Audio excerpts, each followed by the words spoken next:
Hello दोस्तों, आप सभी का स्वागत है आपके अपने यूट्यूब चैनल इंग्लिश मस्ती पर। आज हम आपको बताने जा रहे हैं कि बीएड की फ़ाइल कैसे बनाई जाती है। हमारा सब्जेक्ट है हिंदी। सबसे पहले आप अभ्यास पाठ योजना, जो भी आपका नंबर हो उसको डालेंगे। उसके बाद महाविद्यालय का नाम डालेंगे और उसका एड्रेस डालेंगे। उसके बाद हम एक छोटा सा कॉलम बनाएंगे, उसमें दिनांक, कक्षा, विषय, अवधि और कालांश डालेंगे। उसके बाद आगे की हेडिंग होगी हमारी प्रकरण। उसमें जो भी आपका प्रकरण हो उसको डालेंगे। जैसे हमारा प्रकरण है गिल्लू, उसको हमने लिखा है। उसके बाद आगे की हेडिंग होगी सामान्य उद्देश्य। सामान्य उद्देश्य में सबसे पहले आप लिखेंगे छात्रों में हिंदी भाषा के प्रति रुचि जागृत करना। दूसरा होगा बच्चों को कल्पना शक्ति का अवसर प्रदान करना। तीसरा होगा बच्चों के द्वारा मातृभाषा का विकास करना और भाषा ज्ञान को अच्छे से समझना। और आगे की हेडिंग है विशिष्ट उद्देश्य। विशिष्ट उद्देश्य में सबसे पहला पॉइंट होगा छात्रों को महादेवी जी की रेखा चित्र का वर्णन कराना। दूसरा होगा छात्रों को शब्द भंडार में वृद्धि करवाना। तीसरा होगा छात्रों को पाठ के माध्यम से एक सजीव प्राणी छोटे जीव की मुख्य भूमिका को पता करवाना।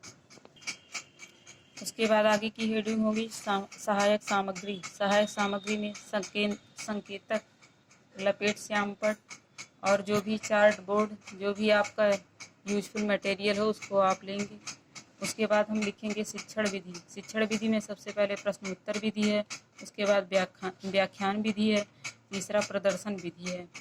उसके बाद हम आगे की हेडिंग डालेंगे पूर्व ज्ञान। पूर्व ज्ञान में आप लिखेंगे बच्चों को गिल्लू नामक पाठ की सामान्य जानकारी है। उसके बाद हम प्रस्तावना प्रश्न डालेंगे। प्रस्तावना प्रश्न में सबसे पहले क्रम संख्या, उसके बाद छात्राध्यापक क्रिया, उसके बाद छात्र छात्रा क्रिया। पहला होगा गर्मी की छुट्टी में आप लोग कहाँ जाते हैं? बच्चे जवाब देंगे नानी मामा के घर। दूसरा क्वेश्चन होगा नानी के घर आप क्या करते हैं? घूमते हैं। तीसरा कहाँ पर घूमते हैं? बाग बगीचे में। चौथा होगा बाग बगीचे में आप क्या देखते हैं? फूल, फल, बंदर, गिलहरी, कौवा। पांचवा क्वेश्चन होगा गिलहरी या गिल्लू के बारे में आप क्या जानते हैं? बच्चे मौन रहेंगे। उसके बाद होगा उद्देश्य कथन। उद्देश्य कथन में आप लिखेंगे बच्चों आज हम सब महादेवी जी की रचना गिल्लू नामक पाठ का अध्ययन करेंगे। उसके बाद होगा प्रस्तुतिकरण। नीचे एक बॉक्स बनाएंगे, उसमें होगा क्रम संख्या, शिक्षण बिंदु, छात्राध्यापक कथन, छात्र छात्रा कथन और श्यामपट्ट कार्य।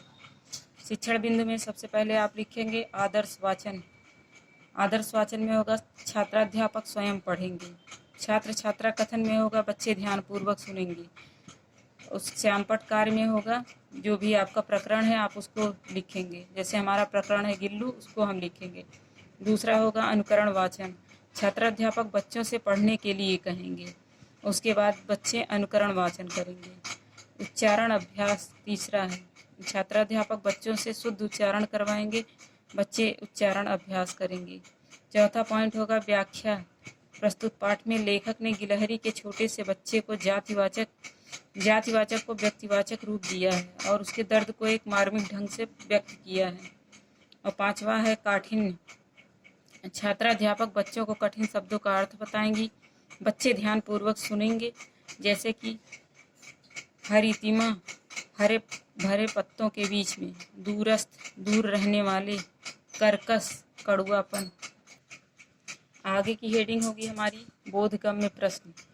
बोधगम्य प्रश्न में सबसे पहला क्वेश्चन है बच्चे दूरस्थ शब्द का अर्थ बताएंगे। दूसरा है रेखा चित्र में किसके बच्चे की बात हुई है। तीसरा क्वेश्चन है गिल्लू किसकी रचना है। उसके बाद आगे की हेडिंग है निरीक्षण कार्य। छात्राध्यापिका द्वारा कक्षा में घूम घूम कर निरीक्षण कार्य किया गया, बच्चे श्यामपट्ट पर किया गया कार्य उतार रहे हैं कि नहीं। आगे की हेडिंग होगी पुनरावृत्ति प्रश्न। पुनरावृत्ति प्रश्न में सबसे पहला क्वेश्चन है रेखा चित्र में गिलहरी के बच्चे का क्या नाम है। दूसरा क्वेश्चन है गिल्लू की लेखिका कौन है। तीसरा क्वेश्चन है रेखा चित्र में किसके बच्चे की बात हुई है। उसके बाद हम लास्ट में गृह कार्य देंगे। बच्चों आप सब लोग गिल्लू पाठ को अच्छे से पढ़कर आएंगे। जैसा कि बच्चों आप लोग देख पा रहे हैं, हमने गिल्लू पाठ का जो प्रकरण बनाया है, अभ्यास लेसन प्लान बनाया है, उसका हमने चार्ट भी बनाया है। आप उसको अच्छे से देख लीजिए ऐसे ही हमें बनाना है। इसमें देखिए आप,